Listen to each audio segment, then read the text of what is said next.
Welcome back to another episode of Beginner Running Tips. Today we're having a little patio session answering some of your guys' questions. So question number one from Jill MacL on Instagram. Breathing techniques. What's the proper method for controlling breathing while learning to run? Great question, Jill. So what I like to recommend to people if they're having a hard time catching their breath or they're running out of breath while running, slow down a little bit. It likely means you're just running a little too hard, too fast, and you can't quite match your effort level with your breathing. So just slow down a little bit.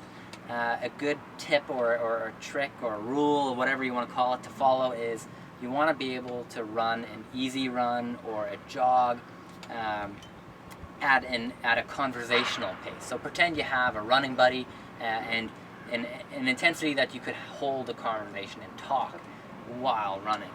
That is a good little cue to let you know you're running slow enough that you're not exceeding what you can do from a breathing standpoint. So a conversational pace is my tip there.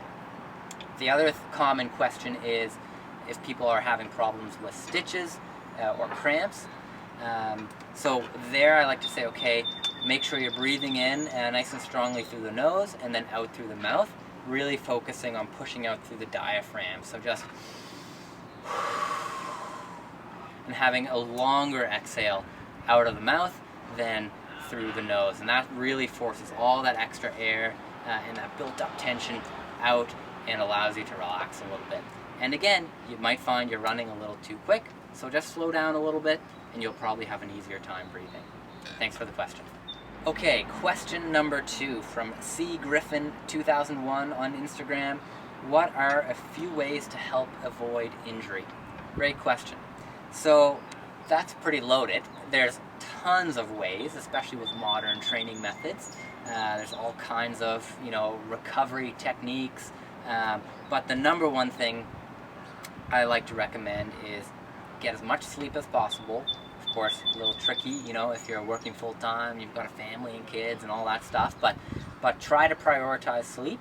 And if you can, try to prioritize sleep over, an extended period of time. So when sleeping, you don't want to have 4 or 5 days in a row of really bad sleep, and then you try to catch up on Saturday evening with a 9 or 10 hour sleep.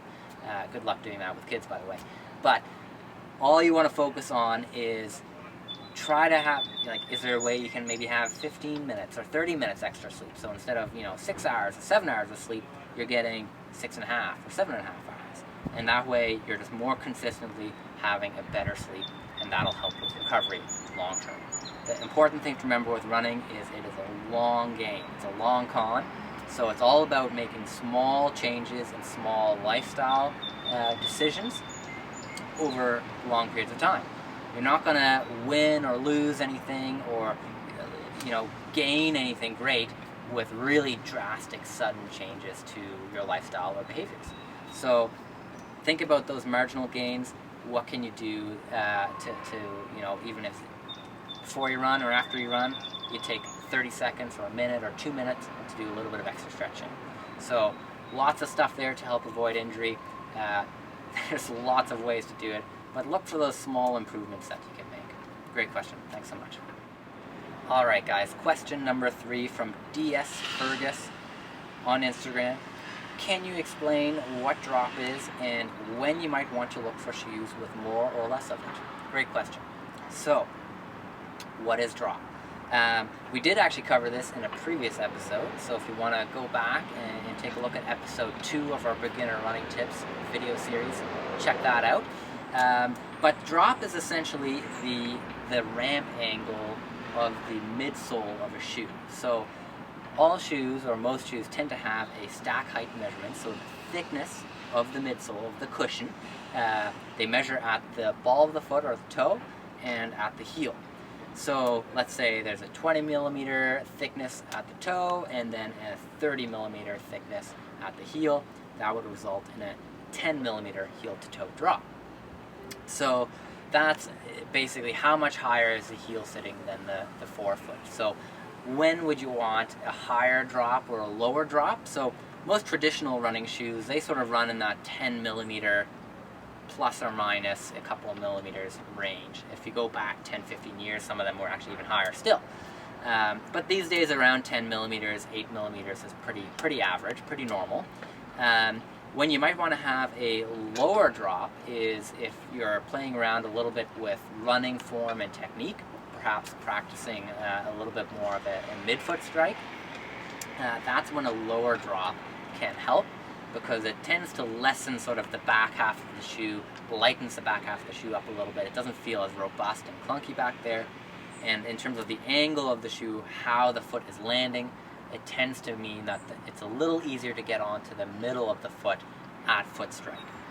So that's when a lower drop can be useful as sort of a training tool or a technique tool. You do want to be a little bit careful that you don't necessarily jump right away from a higher drop shoe, if that's what you're used to a really low drop shoe or even a 0 millimeter drop shoe, because that can put a lot of tension on the Achilles and calf muscles, that whole posterior chain essentially. So then sometimes people will find they start to have some injury problems or some strain related things going on from that. So if you're thinking about going to a lower drop, transition slowly, don't do a drastic change like with anything. And a higher drop shoe is often useful actually if people are having Achilles issues. If there's a little bit of maybe plantar fasciitis going on, tendinitis in the heel or Achilles, that's when a higher drop will actually take some of that strain and tension off the back of the leg, and help to relieve potentially some stress in that area. So thanks for your question.